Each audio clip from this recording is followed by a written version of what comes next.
Hello बच्चों, let's see the question. कह रहा है कि which of the following will not show optical isomerism as well as geometric isomerism. तो देखिए, इसका मतलब स्टीरियो आइसोमरिज्म शो ना करे। तो सबसे पहले बात करें ज्योमेट्रिक आइसोमर की। तो इसमें क्या होता है, ज्योमेट्री डिफरेंट होती है around the restricted rotation system. मतलब कहने का मतलब क्या हुआ बेटा, मान लीजिए एक डबल बॉन्ड है, उस पर ग्रुप लगे ए बी सी डी। तो ये ए और बी ग्रुप सेम नहीं होने चाहिए कभी भी, और सी और डी ग्रुप सेम नहीं होने चाहिए। तो ये सिस ट्रांस और ई जेड फॉर्म दिखा सकता है, ज्योमेट्रिक आइसोमर शो कर सकता है और साइक्लिक रिंग के अंदर कर सकता है। मान लीजिए साइक्लिक रिंग ऐसी है, इसमें कंडीशन होती है कि इस पर कम से कम दो एटम ऐसे हो जिसमें दो ग्रुप डिफरेंट लगे हो, है ना। दो एटम ऐसे जिसमें दो ग्रुप डिफरेंट लगे तो टू होता है ज्योमेट्रिक आइसोमर। बात करें ऑप्टिकल आइसोमर के लिए, तो ऑप्टिकल आइसोमर में क्या होता है बेटा, एक ऐसा एटम होना चाहिए जिसमें चार ग्रुप डिफरेंट लगे हो, ठीक है।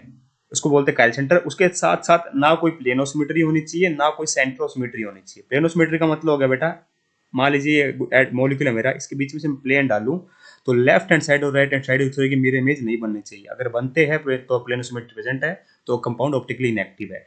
और सेंट्रोसिमेट्री का मतलब हो गया बेटा, सेंटर से अगर मैं दो डायरेक्शन में जाता हूँ अपोजिट, अगर मेरे को सेम ग्रुप मिल जाता है तो इसका मतलब वहाँ पे सेंट्रोसिमेट्री प्रेजेंट है, कंपाउंड ऑप्टिकली इनएक्टिव हो जाएगा। तो ये चेक करते हैं। जैसे पहला है बेटा, तो यहाँ पर डबल बॉन्ड को चेक कर लेते हैं ना पहले। तो इसमें क्या कंडीशन थी कि ए और बी सेम नहीं होनी चाहिए, सी और डी सेम नहीं होनी चाहिए। यहाँ पे CH3 है, यहाँ पर हाइड्रोजन लगा हुआ है ना, तो इसका मतलब दोनों सेम नहीं है, ठीक है। इस साइड देखो बेटा, तो ऐसा आइटम है जिसपे CH लगा हुआ है, मतलब ये ज्योमेट्रिक आइसोमरिज्म तो शो करेगा। पर इसने कहा कि ऐसा होना चाहिए जो शो ना करे, दोनों ही शो ना करे। तो इसको तो हम आगे चेक ही नहीं करेंगे क्योंकि ज्योमेट्रिक आइसोमर शो कर देगा, ठीक है। पार्ट बी की बात करोगे, दोनों ग्रुप सेम हो गए यहाँ पर, तो ज्योमेट्रिक आइसोमर शो नहीं करेगा। और रिंग के अंदर भी ऐसे दो आइटम नहीं जिसमें दो ग्रुप डिफरेंट लगे हो, केवल एक आइटम ऐसा है।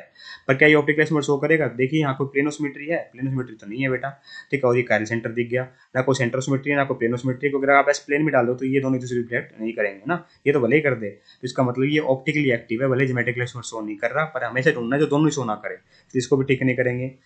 थर्ड ऑप्शन देखिए बेटा, इसमें क्या है, ये ग्रुप सेम नहीं है, चलो ठीक है, जेनेटिक क्लास में शो कर देगा। फिर तो बेटा इस साइड जाओगे तो अच्छा, पर इस साइड जाओ तो सेम मिल गया, पर इसमें रिंग में मिल गया दो आइटम बेटा जिसपे दो ग्रुप डिफरेंट लगे हुए हैं।